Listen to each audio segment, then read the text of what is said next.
Seja muito bem-vindo a você, aluno, aluna que agora me acompanha. Eu sou o professor Alex, professor de filosofia. Nós estamos discutindo, eu sugiro também que exista uma discussão prévia entre você, seus pais, seus colegas, seus professores, sobre o que seja indústria cultural. Já temos aí vários conceitos estabelecidos a respeito da indústria cultural e começamos a perceber que em todas as obras artísticas, em todas as produções humanas atualmente, na grande maioria, existe um interesse financeiro por trás. Como eu já dizia, essa necessidade de nós produzirmos obras que podem ser facilmente consumidas e também descartadas. Isso com os produtos como as nossas roupas, os nossos carros, os nossos celulares, computadores, jogos, assim também como os nossos filmes, novelas, desenhos, canais do YouTube. Percebam que é engraçado a gente notar, por exemplo, quando uma novela não agrada muito ao telespectador, o que acontece? Essa novela tem o seu tempo reduzido. Se ela já é uma novela que está fazendo sucesso, então nós aumentamos o tempo dela. Quando um filme agrada o público, tem uma grande arrecadação monetária, financeira, o que os produtores do cinema resolvem fazer? Apostamos em uma sequência. Apostamos em algo que realmente venha a ser produtivo e que possa ser consumido.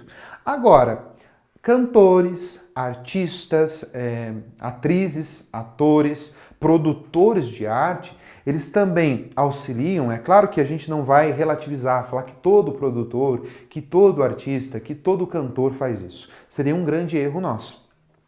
Eles acabam, então, influenciando também a nossa vida, o nosso modo de ser. É por isso que na aula de hoje, então, nós vamos tentar estabelecer as relações entre a indústria cultural e o que nós denominamos como padrões de beleza e que vão interferir na nossa vida.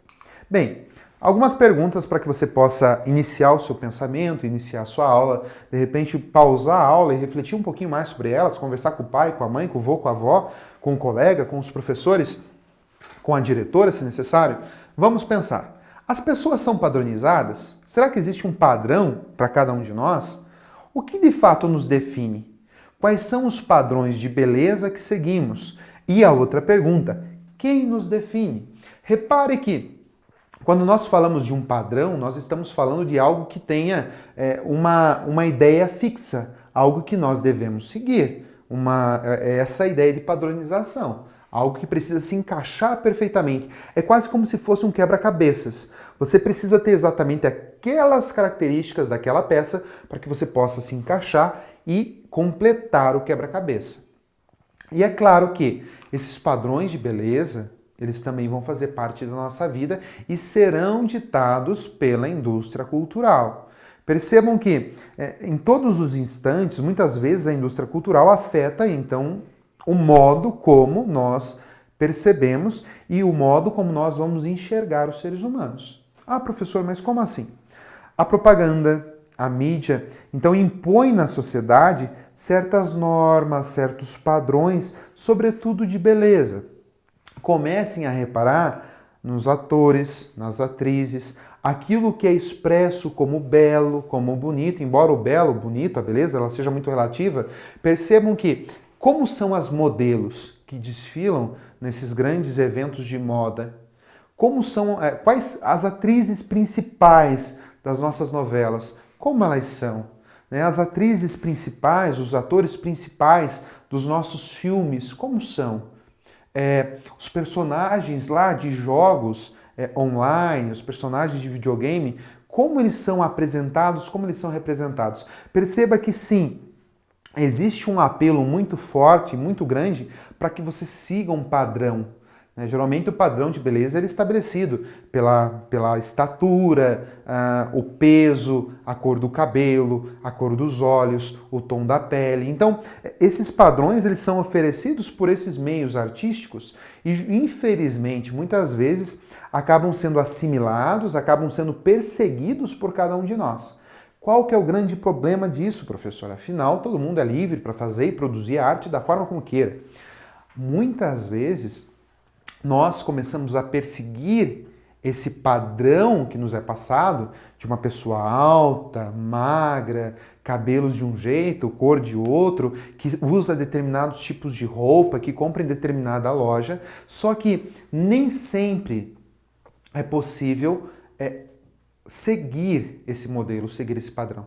O que causa em nós uma grande frustração. Ou seja, nós acabamos deixando de gostar daquilo que de fato somos para perseguir algo que foi construído, que foi montado, que foi mostrado para nós. E não podemos esquecer, aquilo que é produzido, aquilo que é apresentado e proposto para nós pela indústria cultural, qual que é a lógica? Vender e depois ser descartado. Ou seja, você persegue aquele padrão de beleza que foi ideal, mostrado aí nas canções, no cinema e na novela, e quando você chega àquele padrão que você acha que você quase se encaixa, o que acontece? Esse padrão é derrubado, nasce outro, e mais uma vez você precisa iniciar esse longo caminho. Então, a nossa grande preocupação enquanto filosofia, enquanto reflexão, é que a gente possa realmente pensar nesses padrões de beleza com muito cuidado. Porque esses padrões de beleza, então, eles acabam anulando aquilo que nós somos. Nós deixamos de amar a nós mesmos, cuidar de nós mesmos e começamos a perseguir um ideal que foi construído por uma outra pessoa. Um ideal que é apresentado tendo em vista o interesse em um lucro financeiro. Essa perspectiva de nós sempre buscarmos algo que é construído é totalmente maléfica para nós. Por isso que esse olhar crítico sobre esses padrões de beleza é uma das tarefas da filosofia. Eu dou aí para que você possa fazer uma entrevista. Entrevista a duas pessoas que você queira. Pode ser na sua família, de repente com seus colegas, alguém da escola que você gosta, e pergunta, existem padrões de beleza na nossa atualidade?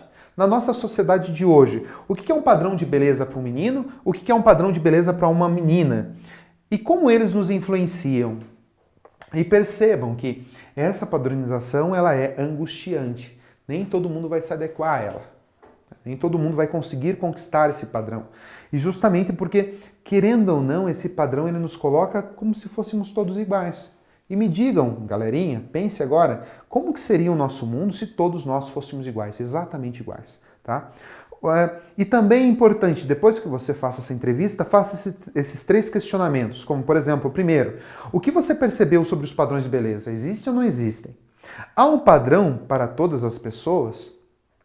Podemos dizer que as pessoas têm a mesma ideia de padrão de beleza? Sim, não, justifique, digam por quê.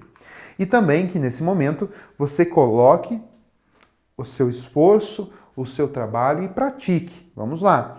Em uma folha, então, faça um desenho que relate o resultado dessa experiência, dessa entrevista que você fez, que você realizou, e em seguida escreva um texto sobre os padrões de beleza que nos são impostos.